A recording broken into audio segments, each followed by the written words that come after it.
Oh boy, it's December 2020, and we're still not going to live music concerts. Oh my gosh, I'm still not cutting my hair. I'm starting to look like a classic rock roadie. Okay, so I decided to pull out of my file a report I did of a concert I went to in 2015. Okay, 5 years ago. In August of 2015, the Australian Pink Floyd tribute band came to Dallas. So, I'm going to report it just like I wrote it 5 years ago. They played at, I believe it was called the Jexa Energy Pavilion? Something like that. It's called Dos Equis now. So, back then it was Jexa, I don't know, something like that. It used to be Coca-Cola Starbucks. It was Smirnoff, and then it was something else. Anyway, I was there, and this is how it went down.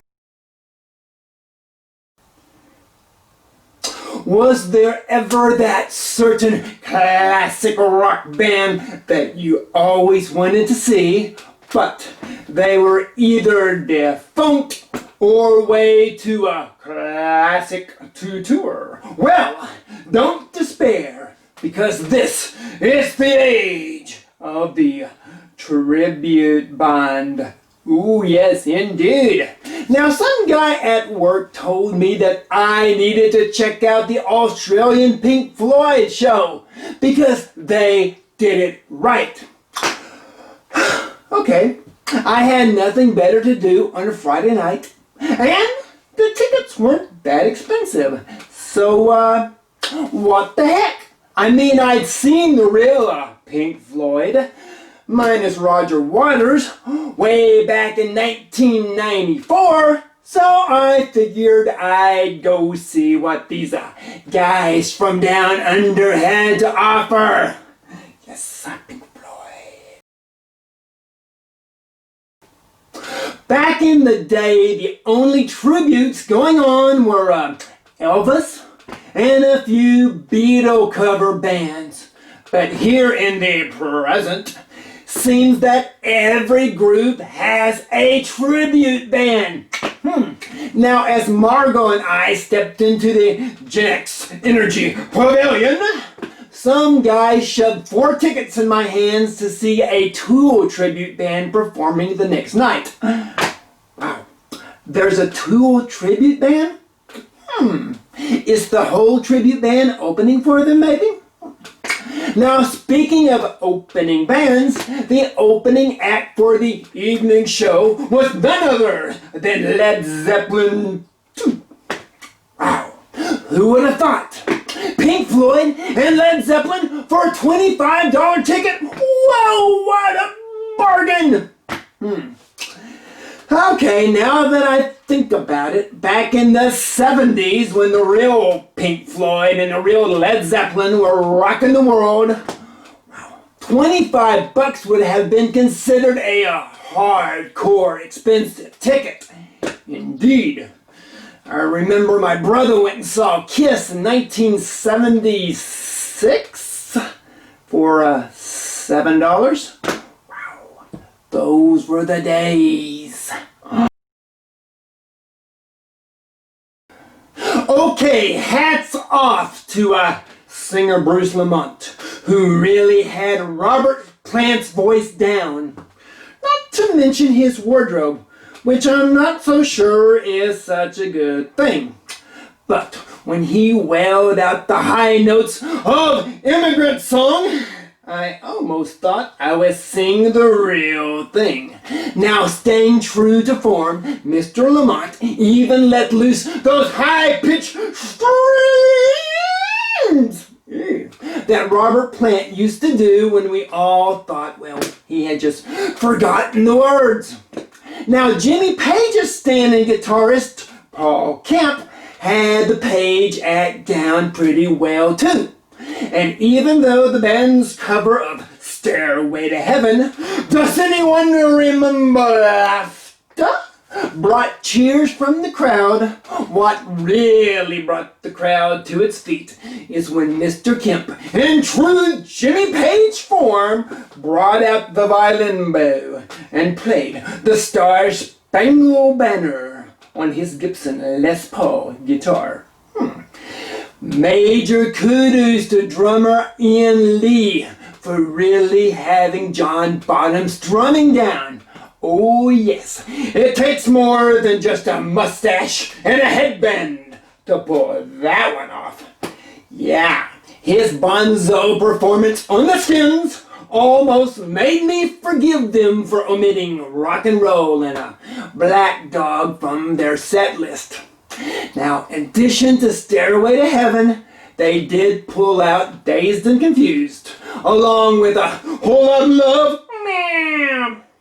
Oh well, I've seen the real Robert Plant and Jimmy Page do rock and roll and a Black Dog. Besides, the Led Zeppelin tribute band, Zoso, is playing at the House of Blues next month. Jeez. How many Zeppelin tribute bands are there? And Zoso is not a word, it's a symbol. But you can't say a symbol, so we'll say Zoso. Okay, on with the Pink Floyd copy. What? No Rolling Stones tribute band performing as a buffer? Maybe a Stray Cats cover band. Feral Felines. Okay, let's see what these guys from down under have to offer. Now, unlike most tribute bands who try to get the look down and having each member of the real band represented on stage, the Aussie Pink Floyd seemed as though they were concentrating more on trying to sound like Pink Floyd rather than to look like them. And this they seem to pull off quite well. Now, driving home, listening to my live Pink Floyd CD, Delicate Sound of Thunder, I commented to Margot that on the song Time, the Aussie band sounded more like Pink Floyd than Pink Floyd did on the CD. Wait a minute? Is that even ethical? Now, such leads me to wonder just how many hundreds or thousands of hours did guitarist Steve Mack and David Fowler work on David Gilmour's guitar style. Regardless of the number of hours, such time was well served, because the way they glided through the multitude of vintage Floyd guitar licks, I had to keep checking the stage to make sure that, David Gilmour himself hadn't suddenly joined the band. Yeah, they were that good. They definitely had the signature Pink Floyd guitar sound down. Wow.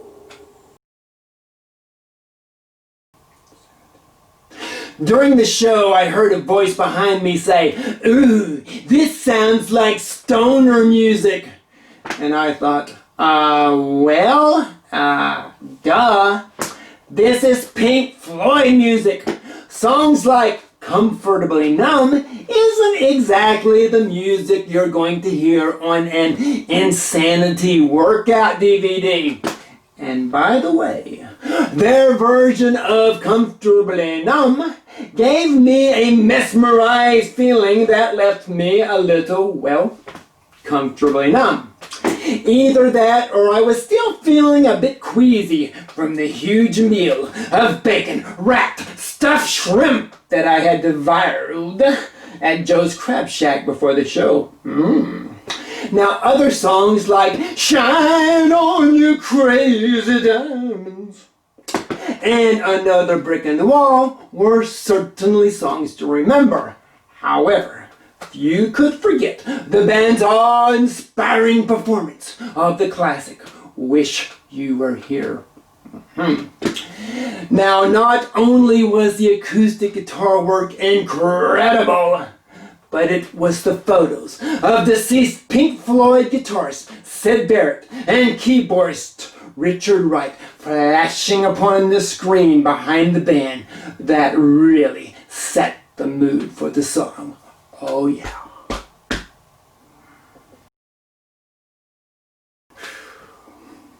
Of course, in classic Pink Floyd tradition, there were more lasers shooting out of the stage than there were from the Death Star in the first Star Wars movie. But wait, this is a Pink Floyd tribute. Where are the giant inflatable pigs? Hold on. This is the Aussie Pink Floyd show, so no inflatable pigs here. But slowly, a giant inflatable kangaroo came to life, towering over the band, and then jumped around on stage to the beat of the Floyd tunes. Yes, the Australian Pink Floyd show is definitely not your mother's tribute band. Come to think of it, Pink Floyd originated in 1965. So it's more than likely maybe your grandmother's tribute band? Anyway, you have to respect a tribute band that can play a venue the size of the Gen X amphitheater. Now granted, the place was far from packed, but there were probably somewhere between 5,000 and 10,000 fans there. Surprisingly, all ages. Yes, there were the kiddies and the grannies. Now, considering most tribute bands either play in nightclubs or hotel lobbies or company picnics, I'd say it was quite the tribute band accomplishment. And who couldn't help but love their logo of using the Dark Side of the Moon album cover with a map of Australia replacing the pyramid. Pretty clever. And what's wrong with tribute bands anyway? With all the member changes of most classic rock bands these days, such as Chicago, Lynyrd Skynyrd, Steely Dan, Journey, Boston, there are few bands out there that are even close to their original lineup. Heck, most of them are just one step away from being a tribute band themselves.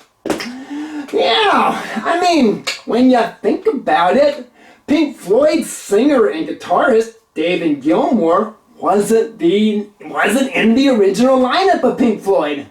Then again, Ringo Starr wasn't the original drummer of the Beatles. Such is a jaded subject for another time. All in all, you're just another band on the stage. We don't need no authentic members. Okay, that's pretty much all I could do with that song.